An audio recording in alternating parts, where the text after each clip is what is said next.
പ്രിയ സുഹൃത്തുക്കളെ, ഈ കേരളക്കരയിൽ ഇപ്പോൾ ഏറ്റവും അധികം മുഴങ്ങിക്കൊണ്ടിരിക്കുന്ന ശബ്ദം വേടൻ എന്ന കിരൺദാസ് മുരളിയുടെ ശബ്ദമാണ്.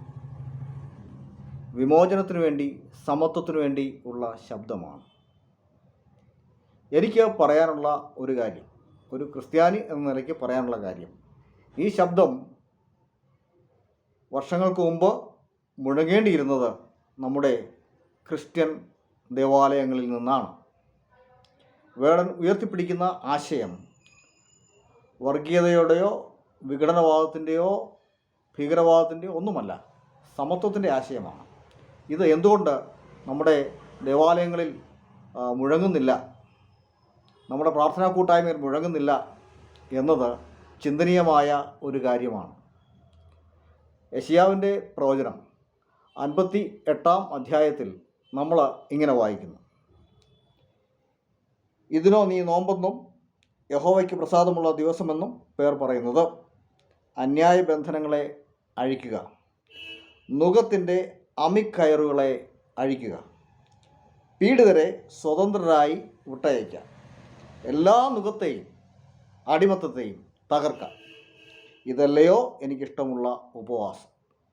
വിശപ്പുള്ളവന് നിൻ്റെ അപ്പം നുറുക്കി കൊടുക്കുകയും അലഞ്ഞു നടക്കുന്ന സാധുക്കളെ നിൻ്റെ വീട്ടിൽ ചേർത്തുകൊള്ളുന്നതും, നഗ്നനെ കണ്ടാൽ അവനെ ഉടുപ്പിക്കുന്നതും, നിൻ്റെ മാംസരക്തങ്ങളായിരിക്കുന്നവർക്ക് നിന്നെ തന്നെ മറയ്ക്കാതിരിക്കുന്നതും അല്ലയോ?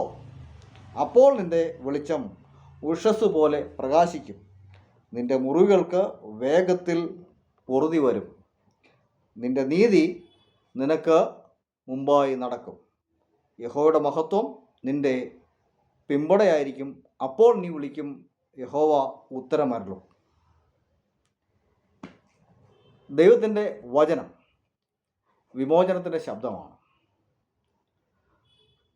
ഇന്ന് ഞാൻ എടുത്തു പറയാൻ ആഗ്രഹിക്കുന്ന ഒരു കാര്യം, നമ്മുടെ നാട്ടിൽ വടക്കേ ഇന്ത്യയുടെ പല ഭാഗത്തു നിന്ന് ഒരു ജനസമൂഹം ചിന്നിച്ചിതറി പാർക്കുന്നുണ്ട്.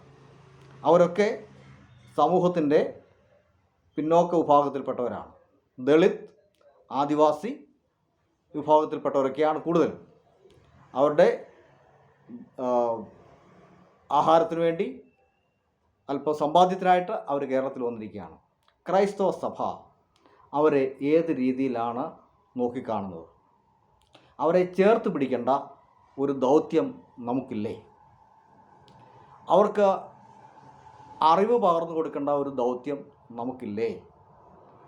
അവർക്ക് ജോലി കൊടുക്കുക മാത്രമല്ല, അവർക്ക് വേണ്ടുന്ന വിദ്യാഭ്യാസം, ഫോർമൽ വിദ്യാഭ്യാസത്തിൻ്റെ കാര്യമല്ല ഞാൻ പറയുന്നത്,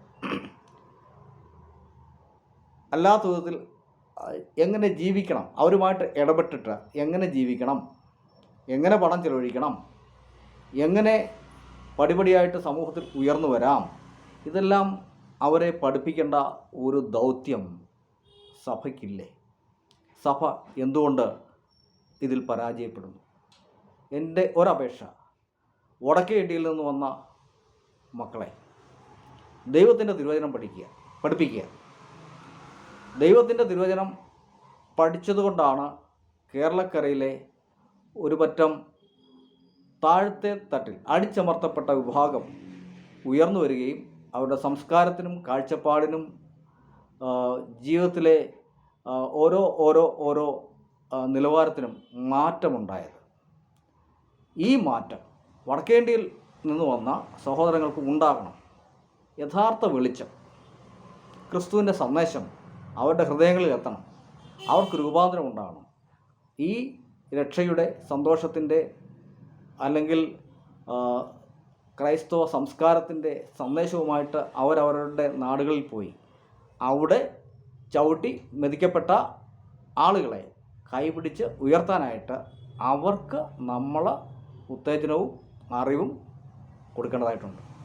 ഇത് എല്ലാ ദൈവമക്കളും ഗൗരവമായിട്ട് കണക്കാക്കും എന്ന് ഞാൻ കരുതുന്നു.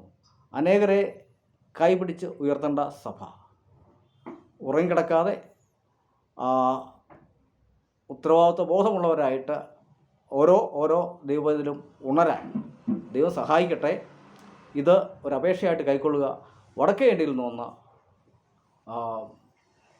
നമ്മുടെ സഹോദരങ്ങളെ അന്യരായി കാണാതെ ചേർത്ത് പിടിക്കുക. അവരെ ഏതെല്ലാം തരത്തിൽ ഉയർത്തിക്കൊണ്ടുവരാമോ ആ തരത്തിൽ ഉയർത്തിക്കൊണ്ടുവരിക. ഒരു സമത്വ ഭാരതത്തിനായിട്ട് നമുക്ക് പ്രാർത്ഥിക്കാം, പ്രവർത്തിക്കാം. ദൈവം അനുഗ്രഹിക്കട്ടെ.